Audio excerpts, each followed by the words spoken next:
Okay, so right now people are being notified of this live if they didn't already save it. So while we're waiting for folks to join, I just want to give a huge shout out for my Patreons for allowing me to do things like this by supporting me. And of course, the next big shout out is going to be to the Burgwin-Wright House and Museum. That is where we are right now. Welcome everybody for joining. They're all popping in right now. And I think we had about 300 people initially sign up for this. Fantastic. Yeah. And of course, for anybody joining, if you can't stay the entire time, I will be putting this up on YouTube later, so you can go back and check things out. And there will be timestamps because I know time is a thing for a lot of people. So, all right. Yay! Yeah, we're getting a lot of so excited. Good morning. Yes, good morning, everybody. Oh, great. Saltwave Spanish Moss. She's a good friend of mine. She's a tour guide down in Savannah. Oh, fantastic. Yeah. All right. Hello, hello. Thank you all. Staff is excited too. Yes. I love it. People are like, I set my alarm to be here. Thank you. So cool. I'm just waiting for a few more folks to pop in since we just started. I think I'm good to start. So before we get into, if you don't already know Christine, and before we learn more about this house, I just wanted to set out a few reminders and kindness and a bit of, I should say, what's the word I'm thinking of? It's early for me too. I haven't had all my coffee.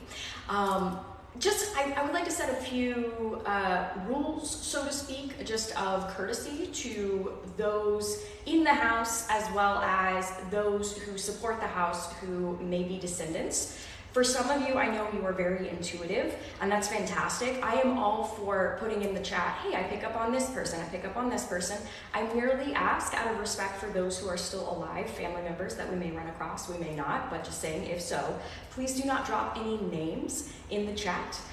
You don't need to prove yourself to anybody. If you catch a name on your own, that is fantastic. I honor that. That is wonderful. Just out of respect of those who are still alive and may know some of these spirits or not. Once again, we don't know entirely who we're going to run into today. I just ask that everybody be respectful and just keep that information to yourself. It's the same reason why, even though I've had encounters with various people, like my family who have passed on, that sort of thing, I don't talk about those stories socially because I don't want to potentially affect other loved ones outside of my immediate circle. So thank you so much. I'm seeing a lot of got it. Thank you so much. And yeah, let's get to it. So I am with you, Christine, and I'm so excited that you're able to make time for us today. And I know things are wonderfully busy here at the museum, but if you could simply introduce yourself and tell us what you do here and maybe a little bit what a day in your life looks like, generally speaking, when you're working here. Yeah, so I'm Christine Lamberton. I was born and raised in France, and I came to university here and fell in love with historic house museums. I always make the joke that you all interpret your old houses, we live in ours. And so I just love the fact that historic house museums really focus on something that we're all familiar with, a home, and whatever your home looks like, everybody understands what a house is. And so it really connects with people, and it also draws in the community and the local history. So I've been director here since 2013, and it's been wonderful.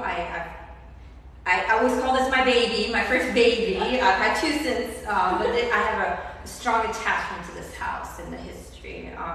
And so does all my staff. You know, they really feel a connection to this house and however that looks. A day in my job, we wear many hats. I'm one of 2 full-time employees. So my day can look like giving a tour, talking to Rebekah, talking to the groundskeeper like earlier, having a staff meeting, but it can also, anybody who walks in the door. My office is right there. I love greeting every single guest, and so it can look very different depending on who's walking in the door. One Tuesday in the middle of winter, somebody walked in the door and said, I think my family's connected to this house, you know? I'm from this branch. Well, we had heard virtually nothing from that branch, and we learned so much on a Tuesday in February. So it can be a very groundbreaking day where we learn more about the history of this house, or it can be just a very quiet day, like say yesterday, where we only had tours and I did some research. So yeah. I would say too, it is so cool. So I came here with two of my friends recently. One who was from out of town, and wanted to be sure to check out this house because I love it so much. And you were the one giving the tour that day. I was, yeah. I think that's super cool because I know when I see something like this, I sometimes get this idea of, oh, the director must be, you know, in an office somewhere tucked away and that sort of thing. And I was like, we're getting a tour from you, which I thought that was so cool. Thank you. Well, some days I wish I was tucked away. Some days I'm crunching numbers and doing budgets, but one of the things I really feel strongly about is being accessible.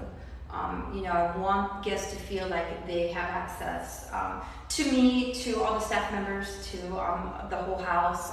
We want to make this a very welcoming and accessible place. Yeah. So tell us some information. Where are we right now? We are standing in the grand entrance hall of the Burgwin-Wright house, and we call it the grand entrance hall because that was the whole point of this house for John Burgwin.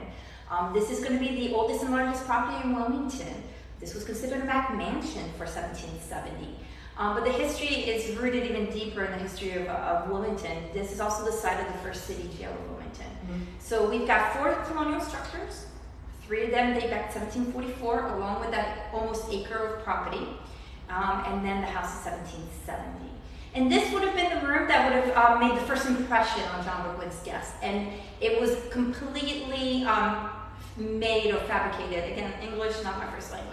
It was, the whole intention was for people to be in awe. He's showing off his power. He's showing off his wealth.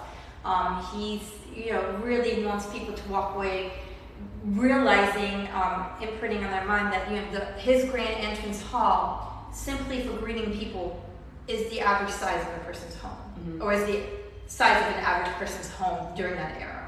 Yeah. So this whole house was meant to impress. Yeah.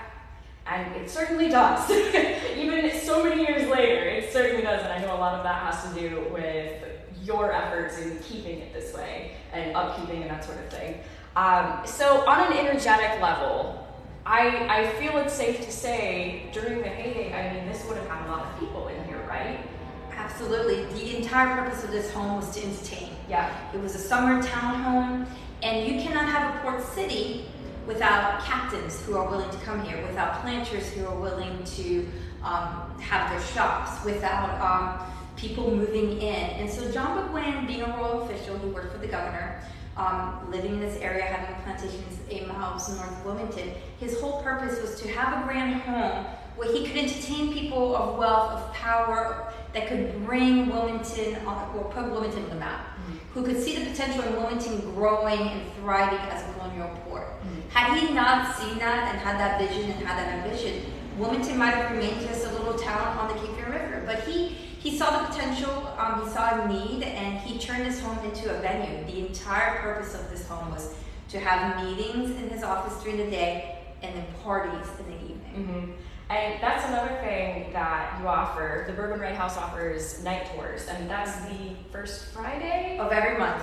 Year-round. Yeah, I recommend if you're going to come to Wilmington for some reason, come on the first Friday because it starts at like 9, right? 8 o'clock in the winter, 9 o'clock in the summer. Okay, that makes sense. And I will say too, because that tour is still historically based, and I love that. And we learned so much about the nightlife of one of these homes. And the other cool thing was, like, we had a night vision camera with this at the time. I think I've shown you some of those. Or have I shown you those photos? Yeah, and you know, of course, night vision camera doesn't have a flash or anything like that. And even then, like, we were able to capture a few images that we were like, that is scientifically unexplainable. So that was cool too. So if you're also looking to be here at night, and of course you have the candles out, it's a very different kind of setting and scene.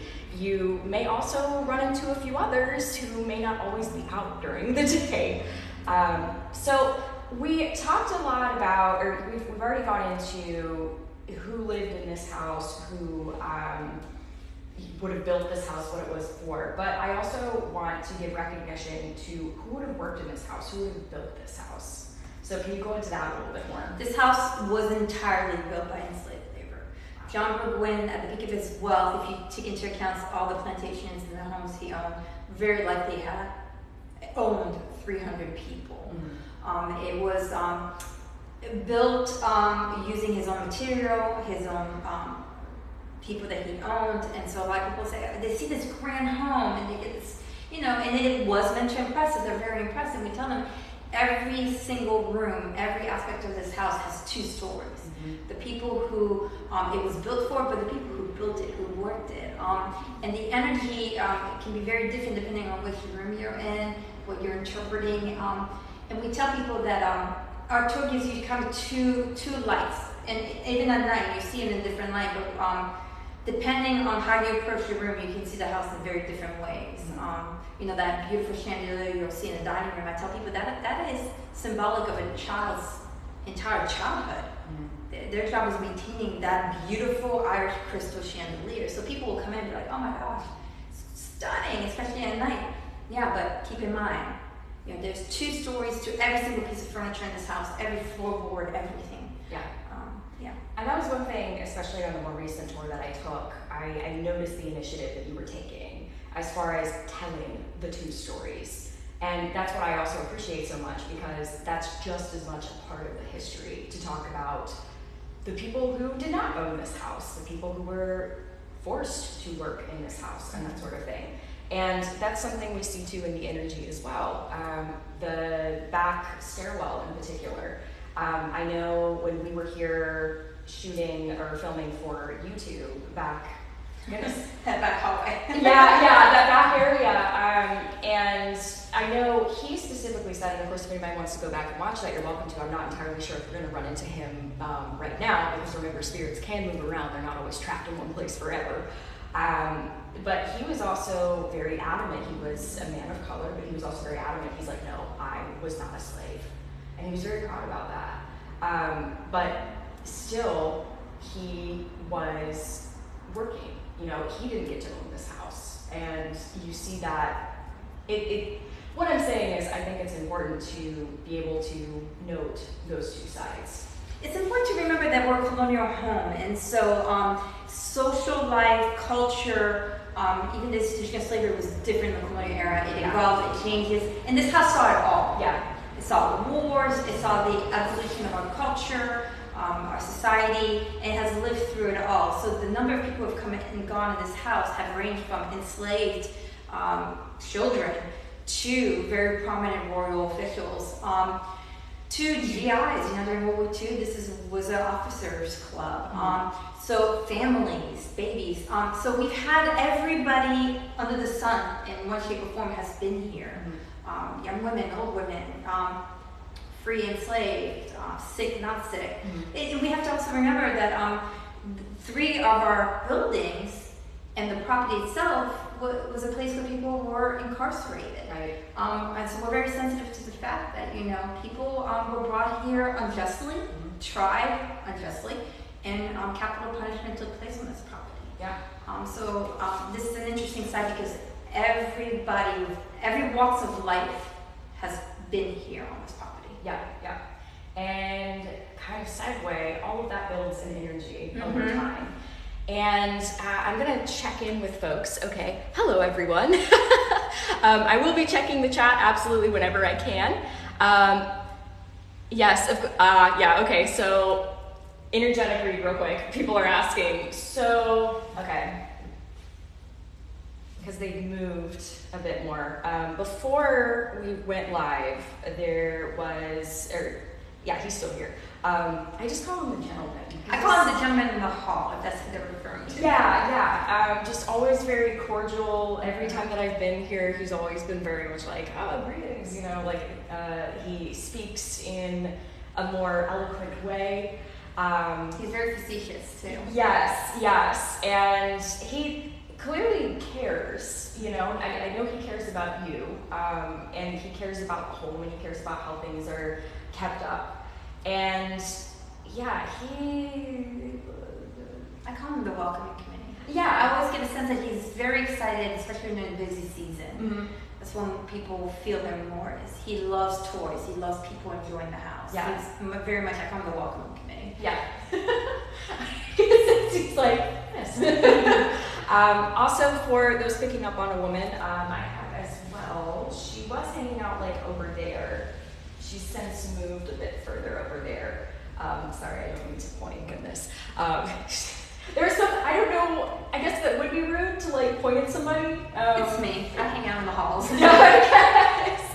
But she was just sort of like, I pointed and she was like, oh. Manners. Yeah, so I'm trying to figure out manners, I guess. So yeah, the two of them, once again, very cordial. This woman, I may have gone past her before in tours.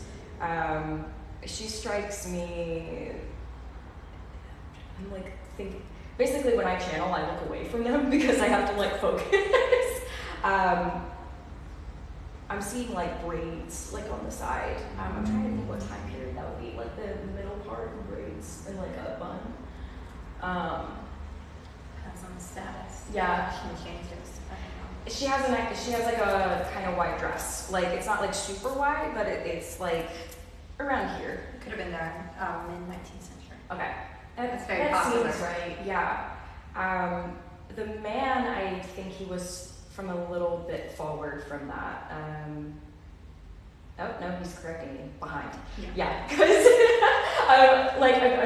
the coat that he's wearing in particular, it's got like tails and like a collar. And we've actually, two staff members have seen him. Oh, okay. He's the only person who has, and I don't know the terminology, but it has actually, and it's only happened once on the same day. Oh, wow. But we get the impression it's 18th century. Late 18th century. He seems very proud of that. Like, it's not something that he like randomly does. It's not something like he's like, he rolls out during the daytime and is like, I'm going to be seen today. But it almost feels more like he felt like there was purpose in being seen that particular day. Sometimes spirits will be seen and they don't mean to. They might like be highly emotional and then they get seen. Makes sense. Yeah. The day that it was here. Well, I think too, when we get highly emotional, it's almost like we're seen by other people. I think about if somebody's really like upset on the street or something like that. They'll stand out. Exactly. And I think it's the same thing on a spiritual level too, because it's just like you emote it.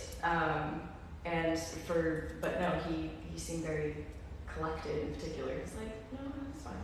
It's like, I just wanted to be seen.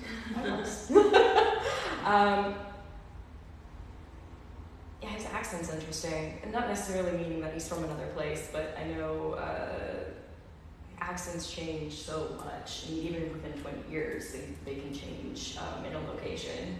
Fun fact, the English that people spoke in the 18th century here in Wilmington is the English, they were English, is more reminiscent of a Southern accent today than current English language. So people will hear Old English, it's actually closer related to Southern accents than the current English language that they're speaking in England. So the next time people insult the South for speaking a certain way, we'll be like, well, actually, we were pretty posh in England 200 years ago.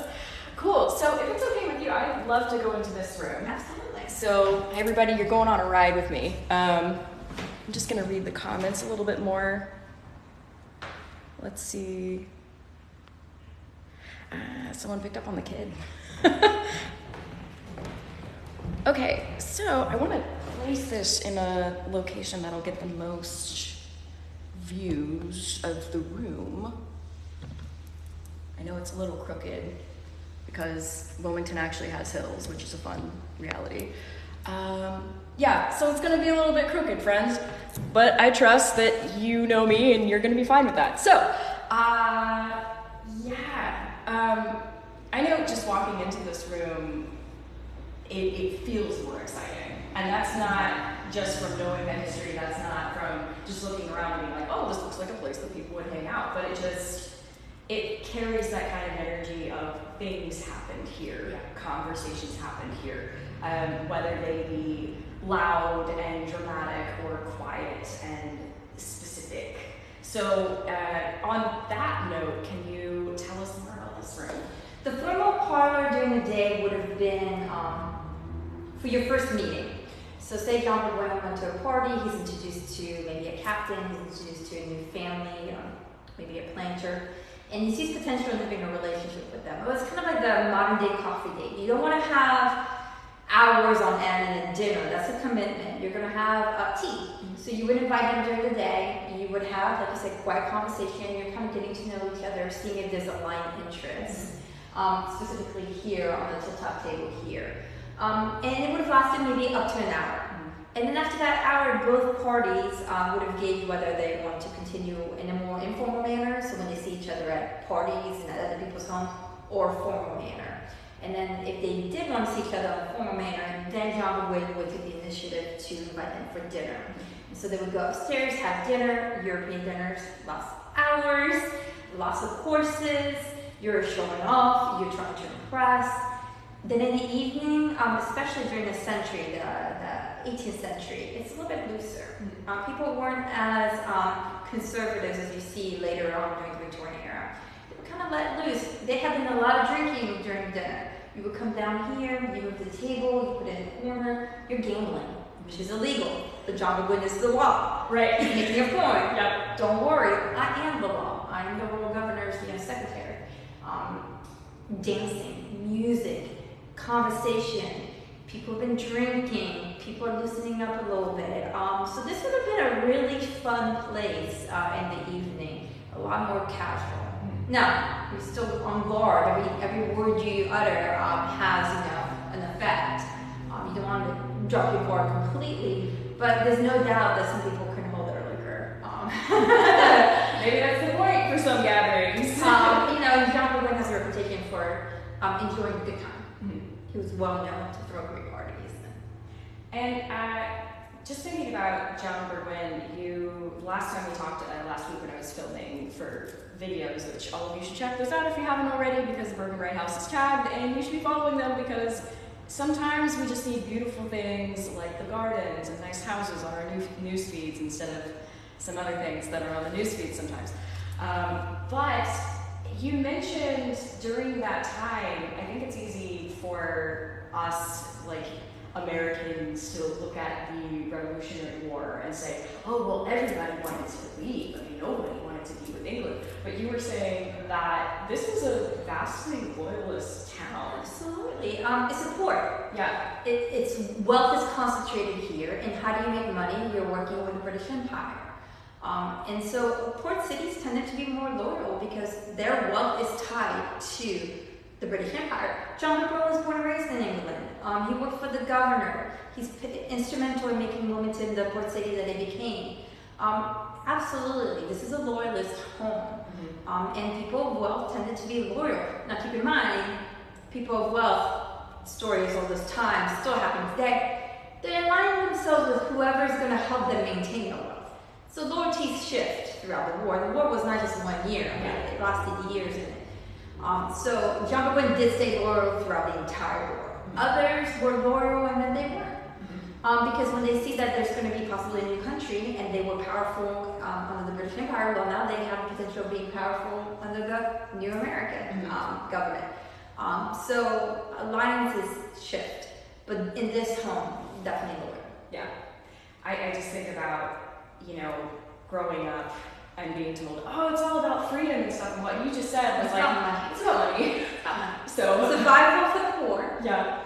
Money for the wealthy, and that's every war. Yeah. Even the current wars. Yeah. Woo. So on that, I did want to give a shout out to the podcast that the Burgwin-Wright house is presenting right now, and it's called Outlander in the Cape Fear. And that focuses a lot on the Revolutionary War, what it would have looked like locally. And yes, I said Outlander. Some of you may have heard of that show or book series. And here's the thing. Personally, I think Outlander is great for the idea that it makes people more interested in history. Personally, I'm not a huge fan of the show, but what I will say is I'm actually a huge fan of the podcast. Hunter Ingram he works with that podcast. He's actually downstairs right now. And I've learned so much about just the perspectives of people during that time period, locally, as well as all the way into what would have been considered the backwoods at that time, which would have been like middle of North Carolina at that time. So if anybody's looking for a podcast, highly recommend. It's called Outlander and the Cape Fear. I feel like I'm making a commercial, but I actually love the show, so do check it out. Now I want to check in, just because there are a lot of things in this room, and a lot of the things, I know some of them actually were original to the house, but some of them came in, is that correct? Correct. Okay. Just like any home, when people move out, they take their belongings. Mm-hmm. So everything in the house is going to be accurate for the 18th century, and then there's some key pieces that are connected to the families. Okay. So what I would like to do, I'm just going to do a loop around the room so everybody can see things a little bit closer, and then I will pick a comment, and if we can revisit an item in particular that seems of interest to those folks, especially if people are getting intuitive pings on them. Let's see, I'm actually, if I can flip the camera, goodness. Can I do that? Don't know. Anywho, okay, so I will be behind the camera. So we have, okay, this is called, is it a clavichord? The piece right here? Yes. Pianoforte. Pianoforte, okay. There's something else, a clavichord. So yeah, everybody enjoy this tour. And just, for anybody who is intuitive, you of course are welcome to see if you can get reads. Hi. And then of course you can see the grounds out there. The garden's always beautiful. And that's just open to the public, right? The garden? 10 to 4, complimentary, enjoy them. I love that. So there's another. I hope no one's getting motion sickness from my filming. And then,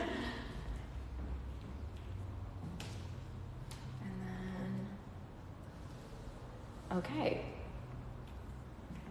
So I'm gonna put the camera back up and check these comments. So let's see what folks are saying. I won't block you.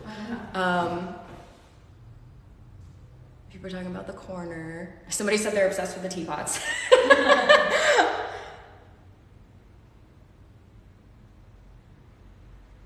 Yeah, sorry everybody, too much movement. I guess you didn't take the motion sickness pills today. Okay, so let's see, a lot of things. What's with the fire? Goodness, there's so many different things from everywhere. So, you might be nosy, and I'm gonna read. Yeah, you're good. No, because I think everybody's interested in different things, which I think is beautiful. I guess some of you are gonna have to like take a tour and ask these questions at some point later on in the future. So yeah, somebody I think is getting reads on the energy of the past rather than like the literal. And that's something that you can do with pieces as well, which is very interesting. You can kind of get an image of what that piece would have seen in the past. So somebody mentioned, you know, this kind of setup of people being around the fireplace and that sort of thing. And I'm like, yeah. Okay, so some people have said the clock, and I guess it's that one. So we will go on a field trip over here. For anybody motion sickness, close your eyes and then I'll tell you when to open them. So, okay, this piece here. I'll set up here. What can you tell us about this piece? It's interesting because I would have thought it would be the other clock. The grandfather clock is a chinoiserie piece, meaning that it looks like it's Oriental, Chinese, Japanese. However, it's actually English made, and you can actually see where it says that it was made in London. And I always joke with people that nobody cares what time it is during this era, except for people like John Burgwin and his people of high status, because during this era it's all about light. So if you're the average person and you're a farmer or a blacksmith or a carpenter, you work until the sun comes up or comes down, and then you wake up with the sun. Only people who are holding official meetings or dinner parties care for the actual time. This kind of clock would have been here later on as a permanent fixture during John Burgwin's time, because this house was not his permanent home. He would have had something a little bit more portable. But there's no connection to the families with this clock. This is a piece that was brought in to furnish the museum in the 1940s and 50s with appropriate pieces. And we talk about chinoiserie and what that means. This clock, we don't know the history of this clock prior to it coming here, aside from that that is from the 18th century. So it has lived with at least one other family, if not many families. Yeah. It took a voyage across the pond, which even many people during this era would not have done. This clock has traveled more than the average person. Wow. Even today. It came from England. Which would give something a lot of energy. And not necessarily like, you know, the energy of a soul that's near it or something like that. But yeah, things carry energy.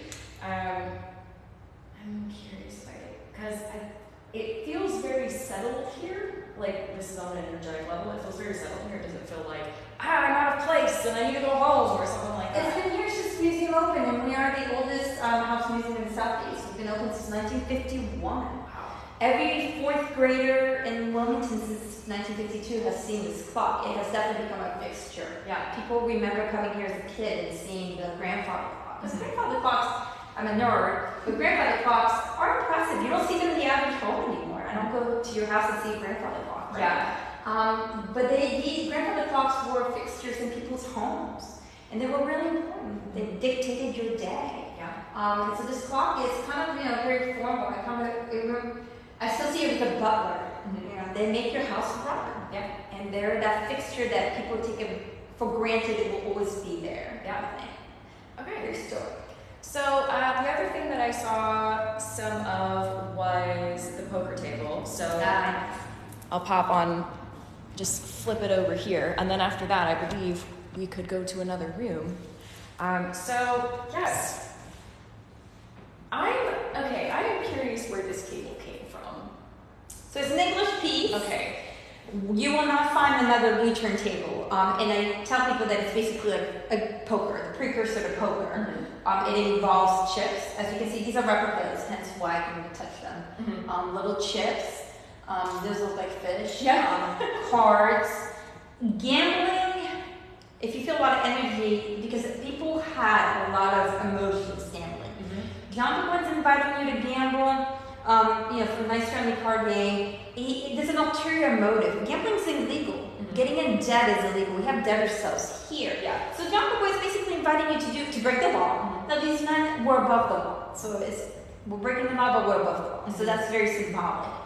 But a lot of people would reinvent themselves in the new world. A lot of people would come with the name and title with no money. Mm-hmm. And I was bringing popular culture like Gilded Age or Downton Abbey or Outlander. But if you remember in Bridgerton, if you remember Downton Abbey, gambling for these wealthy men, this is a great way to lose your fortune.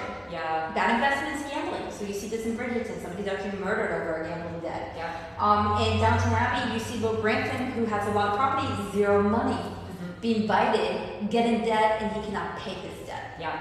And so it was an honor system. John might be impressed by you. You may be claiming to be a family, a name, a wealth. But do you actually have the wealth? How are you going to behave at the table? Now, if you're a captain and you're like, hey, John, I want to carry your goods down to the Caribbean, but then you drink heavily because people kind of listen up when they're playing cards. You became, you can't hold your alcohol. You become in debt. You're kind of taking things off your ship to put on the table. Is John going to do business with you? You claim to have money and status, but you can't pay your debt.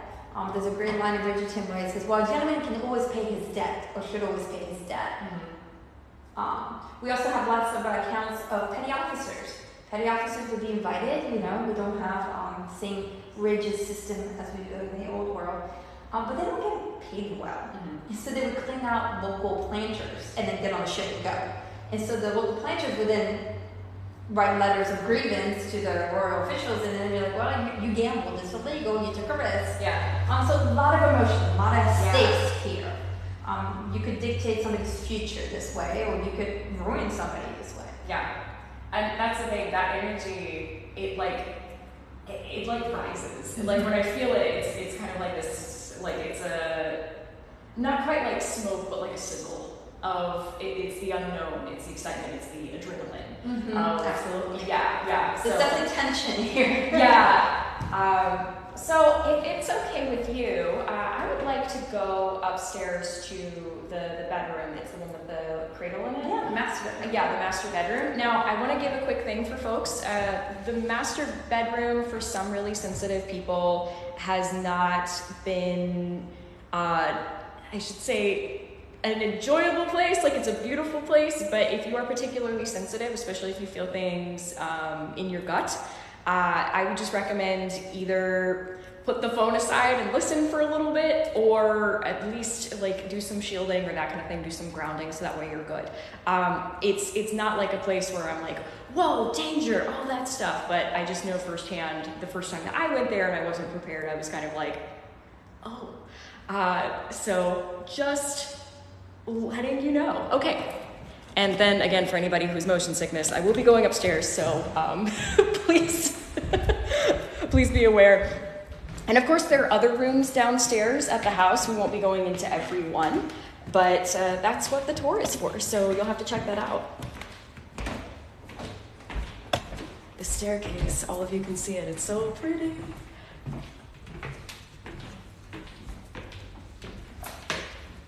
All right, so here we go. And I'm gonna set the camera up here. I don't know what to do with my hands. You know what? I wish a lot of clothing for women in particular, women presenting, had pockets. That'd be super cool. And that they didn't stick out big, you know what I mean? So, yeah, I'm curious what people are getting already. Granted, I kind of primed you a little bit because I just wanted, it wasn't too prime, it was to give an offering of just to do basic things of hygiene spiritually for yourselves. Yeah, so let's see what folks are saying. Yeah, so a lot of questions on the crib in particular, and there were questions on childbirth. So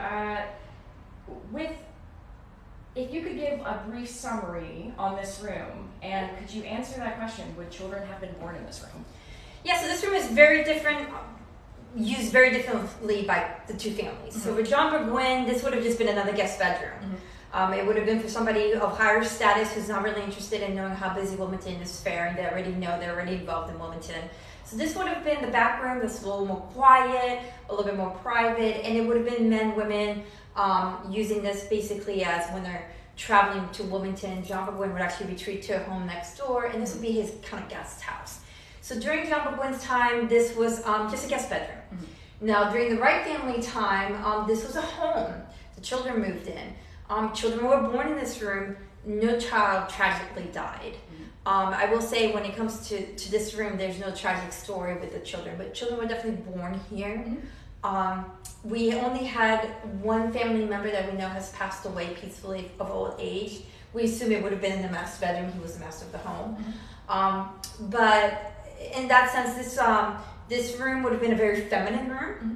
This is the only room in the house where a woman could really speak on an equal level with her husband. Mm-hmm. The minute you walk over that threshold, you are putting on, you're masking essentially. Mm-hmm. For your children, for your guests, in some circumstances, depending on which society you were living through, you could talk about politics, you could talk about religion, but you still have to align with your husband's opinion. Mm-hmm. You cannot freely talk about your grievances or your opinions the minute you walk over the threshold. Mm-hmm. Keep in mind, women, no matter the status, did not own their children. They're their husband's property or their master's property. So in front of her children, she could not have gone against her husband. Right. It's the master of the house. Here, though, this is a very intimate room. Women would entertain other women. If her sister was coming, they wouldn't go sit in the parlor. They might come here. She would have had a settee. They might have worked on a quilt here. They would have had private conversations here. It was considered kind of her domain. She could have had conversations with her husband about how she really feels about what he said at the dinner. Mm-hmm. Those kind of things. This is a very, very intimate room. Mm-hmm. But also bedrooms, and I'm not indicating this happened here, but just traditionally bedrooms, a lot of things happen here, positive and negative. Fights happen behind closed doors, sure. Those kind of things. So I'm not insinuating one way or the other, but it was a very intimate, feminine room. Yeah, and that's the thing that makes a lot of sense because the energy, at least what I'm picking up, is it's like a bubble that's popped, because I think about having to, put on this face or put on this mask out there, having to be the ideal woman, wife, mother. And then in here, it's finally just like, you shed the outer layer and you're like, okay. And sometimes that kind of sigh of relief also comes with perhaps venting. Once again, or it might also come with venting can turn into anger or arguments or that sort of thing. Depression. Yeah. Feeling, at least here, feeling, I imagine that some people, especially highly visible people, may have wanted to shield away a little bit, you know? It's exactly what you're saying. Depression could have been a thing. Yeah, you're isolating yourself in this room, or you're getting a sense of relief. You know, can you imagine always having to be the perfect hostess, the perfect mother? But you maybe just had a baby. Maybe you've had difficult childbirth. Maybe you have postpartum depression. Maybe your husband is whatever. Yeah. But you have to put on that smile for the children and for your guests. But here, a range of emotions can be let out. It can be also a very isolating room. Yeah. So I'm gonna check back in with the comments because I get the feeling because I'm seeing out of the corner of my eyes many things being talked about. So yes, there are some folks in this room. For anybody, yeah, some people are like, I feel it here. Yes. And once again, at any time, there's no shame in having to put the phone down if you don't have an active shielding routine or a releasing routine. So please don't feel like anybody has to prove anything on like, I'm going to keep watching even though I feel like this. I will not be insulted. I promise you. It's always important that everybody takes care of themselves. So yeah, a lot of people are saying like heavy, there's some pain, a kind of dizziness. Yeah, let's see. So, people are asking about the door. We will go through that, so long as it's still okay. We don't have to do that yet, but because we have a little bit more time. Yeah, some people are talking about shielding up and that sort of thing. So once again, and I do want to note again, the feeling of uncomfortable. It's important to note the difference between feeling uncomfortable and feeling unsafe. So there is, and I'm happy to report this, there's nowhere in this particular house where I feel unsafe. And I mean, you've mentioned talking to your staff. Has anybody ever felt like that before? Or? So it's my job when we're interpreting the house to really gauge favorite rooms, the least favorite rooms. Because when we're giving a tour to the public, we want to do justice to all the spaces, right? Traditionally, this has been the least liked room by everybody across the board. Now, none of us have ever felt unsafe in this house. I've been here in the middle of the night. I've been here early in the morning. I've never felt unsafe from people today or the energy in this house. Have I felt uncomfortable? Absolutely. There are very specific spaces that have made me uncomfortable during certain periods of time. This room in particular makes people uncomfortable that work here. We do not care for this room. I don't mind it so much in the middle of the day when the house and all the shutters are open, but there's kind of this shift in energy that comes with nightfall when you're kind of retreating back into a room. This would have been a room that would have been retreated back into in the evening and would have been definitely used early in the mornings. People do not care for this room, staff and guests alike. This door particularly that you're going to point out, and if you look at the YouTube channels, I talked a little bit about that. We got imagery in that hallway. Yes, I don't like that door closed. Like during the day when we're closing down the house, we keep that door open between the museum and the office so that in the morning when we're opening the house, it's open. Yeah.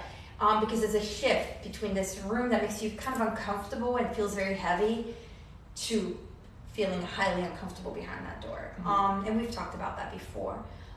So yeah, it's been reported by guests, but the staff is, also does not really. I love the room. I love the interpretation. I love visually the colors. speaking, beautiful. I talk about it. We all do, but there's something about this room that when the house is calm and it's just you in the house, it's just not as comfortable. Yeah. You're probably more in tune to you're not being stimulated by other things like guests or. Yeah, and that's a good point that you bring up about nightfall and how that changes things. So for some hauntings, especially if the spirit is not as aware of where they are as far as like being in spirit, sometimes a haunting is more likely during the daytime because that's when they would have been out and about and that sort of thing. Now, I think this house, and I know it's the same way at the Railroad Museum as well, folks are aware of what has happened. And I know for many who are here, they stay because they care about the property. They care about what happens to it. It's not they're confused and they're all attached to things. Especially I think about the gentleman downstairs, the woman that we ran into who was also downstairs, those two in particular. They know, they know where they're at. They know what's changed. They of course know of you. They know that tours are happening. And that's in part why they're here, because it's the preservation of history. So in this particular house, I relate to that shift happening. It's like you close the doors and everybody's like, good, okay, there won't be tour groups walking around. Okay, I get to walk around now. Yeah, and some of the activities have happened during the day when the house is what I call very active, very stimulated.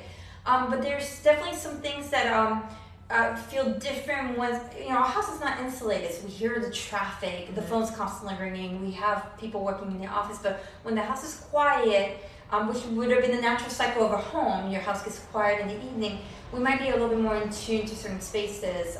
But there's definitely a space here and behind that door specifically that is very, very active when there's a shift.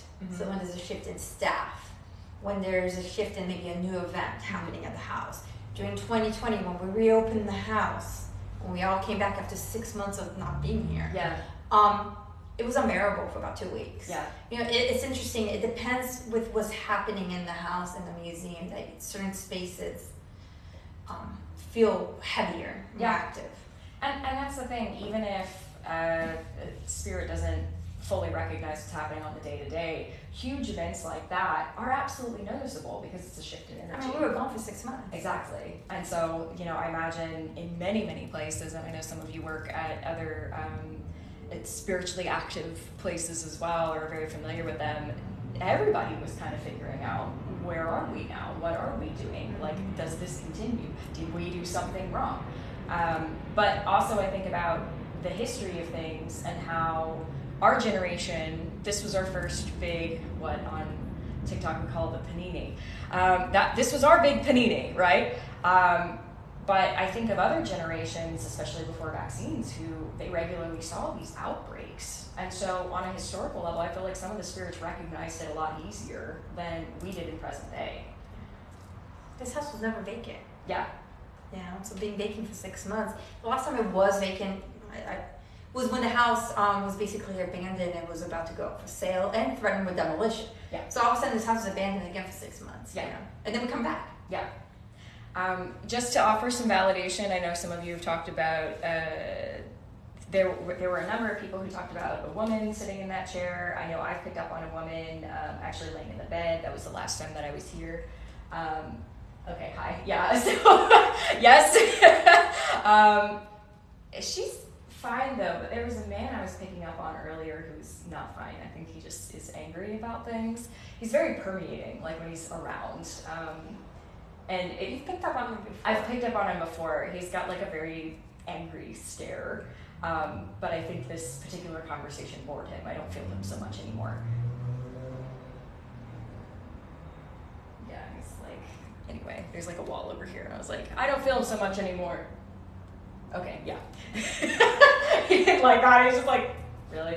Once again, not dangerous, but certainly like he seems to be dealing with his own stuff. And a quick question, and then we'll go into there for the last 10 minutes. Some people have been asking about the crib. Was this original, or is this? Do you know where this is from? No, this cradle again is like the clock. It has probably seen many, many babies, but no babies from the Burgwin-Wrights. It would have been a cradle for a small baby. Once the baby can flip, it's no longer this cradle. And it's long, not because babies were longer back then, but cool bricks in the summer to keep the baby cool, warm bricks in the winter to keep it warm. Motherhood is very intimate. Some women want their babies with them. Some women, I'll see you when you turn 18. Right. Nothing's, every household is going to be different. We like to look in the past and put a blanket statement. Every woman had their baby with a wet nurse and didn't see them until they were 18. Motherhood is very intimate. And so this cradle could have been right next to mom and dad in the bedroom, or this cradle could have been in the nursery with a nanny. But it definitely has seen in its lifetime, almost 300 years, not in the last 100, but in the first 200, many, many babies. newborns, and the joy associated with that and the anxiety associated with that. Sure. Yeah. I think too, nowadays it's so common, everybody just goes out and buys something new. I feel like with pieces like this, you could trade it off to the next family who's having a baby, and then generations, your sisters, your aunts, your uncles, your cousins, might have all been in that. Yeah. My family has one. My siblings and I were in it, my children weren't, but my great-great-grandmother who was born in the 1800s was in it, her children, and so forth. So it could have been in many generations before it got here. Yeah. And that's one of those things too for anybody who was getting intuitive pings. It's one of those things where, we may not be able to specifically prove all of those by looking at the history, because we don't always know, if this was borrowed by somebody, and that's not always documented whose family did what. So I know a lot of you were getting a lot of different reads on this particular piece, and that's when I would say yes. And that's another thing as far as being a spiritualist, being intuitive. Sometimes we look for the answers, and of course we want to keep finding the answers, we want to keep finding the history, we want to keep looking at things scientifically to be logical about these things. Though this is one of those pieces in particular where it's kind of like, it's a lot of people might get a lot of different reads, and all of those reads could be very correct. Mm-hmm. It's a matter of who's doing the reading. So that's fun things about being a spiritualist. Sometimes you don't always know, and it doesn't necessarily mean you're right or wrong. It's just kind of that, this makes sense, and we go with it. So last place we're going to take you is this back hallway. Now, this is not available on tour, right? No. Okay. And this is definitely, if you're already shielded up, keep doing that. The energy is what it is. Just a lot of things would have happened in that hallway that would have been very unseen to a lot of folks, because that was the back stairways that would have been used by the enslaved people later on, their servants, the help, the different generations, different social status. It was private part of the home. Yeah. Only the family would have seen that space. Yeah. So let's go see that space, everybody. Do you remember what happened last time you were here? With the camera, the infrared camera? Yeah, that was the thing. So, YouTube? Yeah, the imagery that we got, Jay actually walked in there randomly. We have an infrared camera extension, which it won't work with the live, and that's why I don't have it. But he looked down the stairs and full body apparition. It was a man who worked for this home. We talked about it was closer to the turn of the century, so it was after emancipation, and that's why he was very proud of his freedom, though once again that was after emancipation. But I don't know if he'll be in there this time. I know a lot of people on the video that I filmed before got a lot of different reads, so let's go and see what's going on today. Okay, so I've got to hold on. That's the stairwell. Oh, sure, yeah. Oh, we're not one of those crazy ghost shows that we're like, let's go in the darkness and just deal with it. Yeah, okay, so cool. I just got a what are you doing here? I'm picking up on a woman, so not the same man, which, once again, it's not like everybody's hanging around in the same place. But really, we're not doing anything crazy. We do it. I feel very scorned right now, very much just what are you doing? What are you doing? I'm we're sharing this area with folks from all over right now, because it's not often seen or heard. And a big part of what we're doing is to share all of the story of all of this house and many different viewpoints. Even today, you're not supposed to be here. Right, yeah. Only the employees. Yeah. That was directed very much at me. Who are you? I was I am me. Okay. The explanation, there was kind of okay. And this is called something I call spiritual ethics. It's treating folks, whether in this or out of the body, with, respect. What are you doing here? Oh, this is what I'm doing here. Hello. So I'm like, would you like to speak? She's thinking about it. She strikes me as, it's kind of hard to get the time period so much, but certainly her hair is up in a kind of, I guess it would be like a bonnet, and then there's sorry, I keep moving everybody. It's because, there we go. She has an apron, and of course a sort of blouse that's tucked in.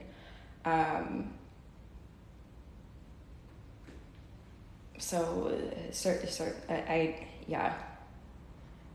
She's not so much giving answers as far as like, what time are you from, and like that sort of thing. And what's interesting is I don't think that she's typically always in this area. I think it's because we were like talking about stuff, and like in there in particular in the bedroom, because we're talking about energy and that sort of thing. I think that's kind of like what kind of brought her out a little bit, to be like, wait, what are they talking about? I'm asking if she might give her name, because I don't think she would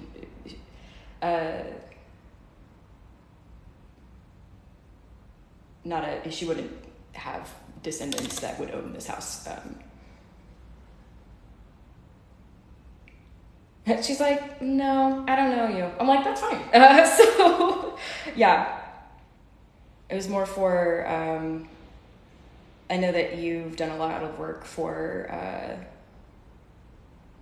finding names of people of color who were here.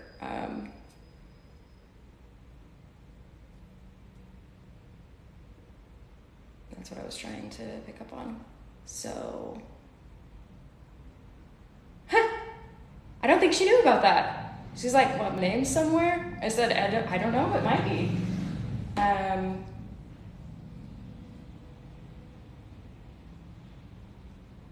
She liked that.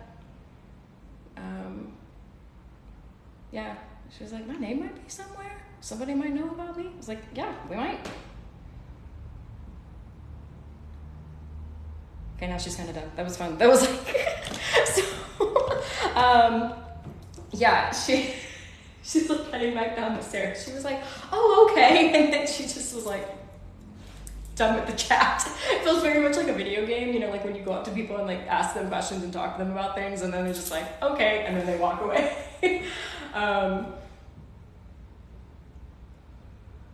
Yeah, this place is busy. I don't know about you, I don't so much feel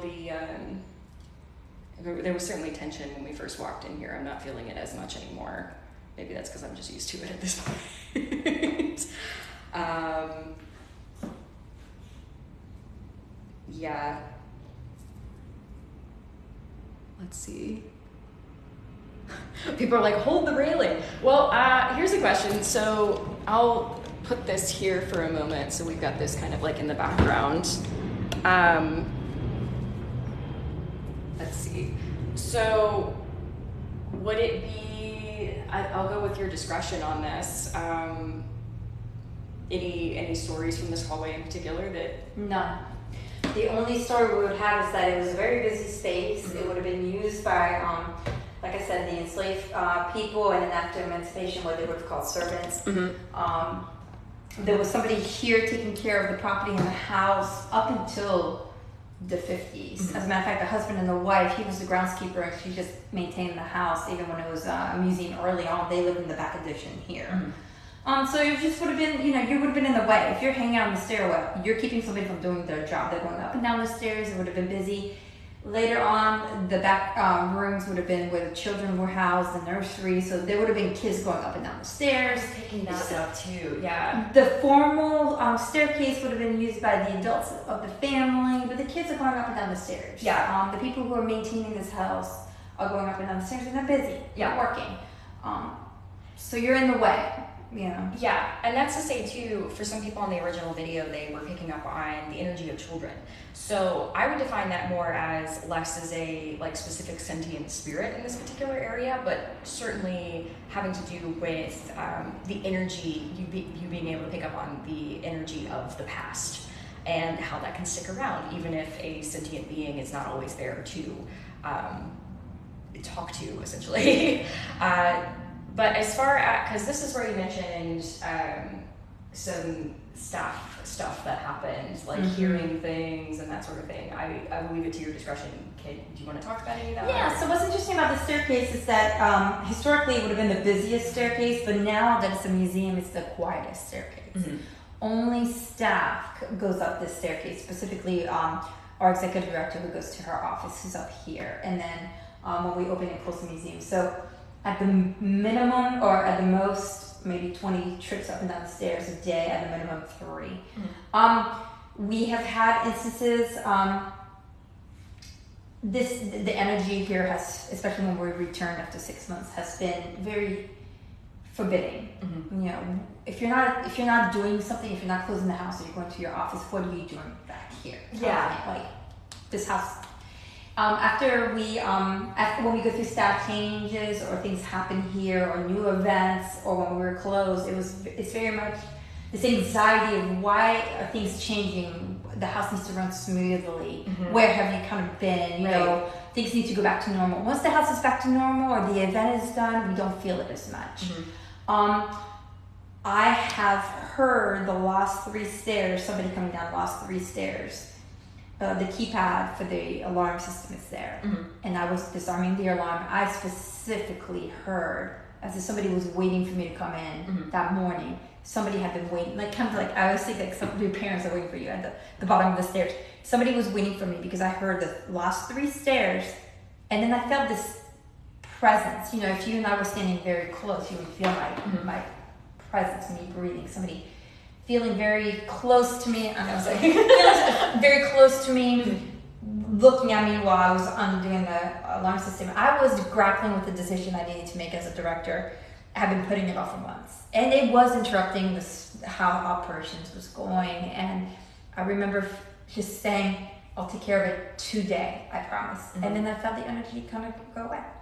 Our executive director, and she shared that with you a couple weeks ago, felt one evening she's going down the stairs, she felt like somebody was rushing her out of the house. The house is supposed to be vacated at 5 o'clock, and it was past 5 o'clock, and she felt like she was being rushed down the stairs because somebody was going right behind her. Every step she took, she felt somebody behind her.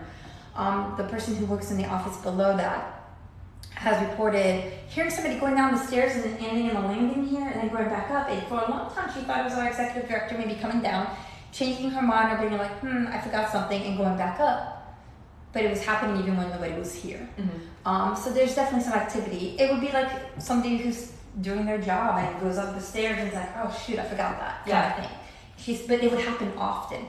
And then between the door and the stairs, we had an intern in this room here, and she would often hear this door between the museum and the office open, somebody going over the threshold, and same thing, turn around and go. So it kind of reminds me of this being a space where people are working or children are supposed to be. You open the door, you go over the threshold, you kind of listen to see what's happening back here, then you go back.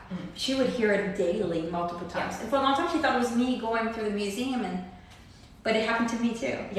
I actually thought it was one of my employees coming to get me. I was temporarily housed in this office due to the restoration of the house. And I heard the door. I turned around because I heard the door and somebody literally going over the threshold. I turned around expecting to see that employee, and there was nobody there, and the door was now open. So it's an interesting space. But like I said, when things are going smoothly, we don't feel it as much. It definitely feels. I've always associated with somebody who is their job is to make sure the household is running well, smoothly, efficiently. When it's not, they let you know. And on that note, I say we get out of here because I don't know if you're feeling it, but I'm feeling like Okay. And I'm not trying to prime, like I think you use that word, Yeah. but it's just the experiences we've had. Yeah, exactly. And that's the thing. You sharing your experiences, I don't think is priming at all, because people have been sharing what they're picking up on. And the coolest thing is when it comes in real time. It's like, I feel this. Oh, well, this happened. I feel it. You know, that kind of thing. That is the coolest thing. So, would it be possible just to end this? Could we go outside so that people can kind of see just the grounds a little bit? I won't take you on a full, area just because we're a wee tad past 10, but end on a very pretty note, I should say. And for anybody who was like, somebody's following you down the stairs, I know. But they're not following me still. They're just making sure that I leave because they don't know who I am. All right, so here are the grounds. You're actually seeing the center of the jail here. Yeah. So, yeah, those are the grounds. Down here, some of the remnants of the jails. You said those are the debtor cells? Debtor cells, yep. And that would have been the jailer's quarters. Yeah.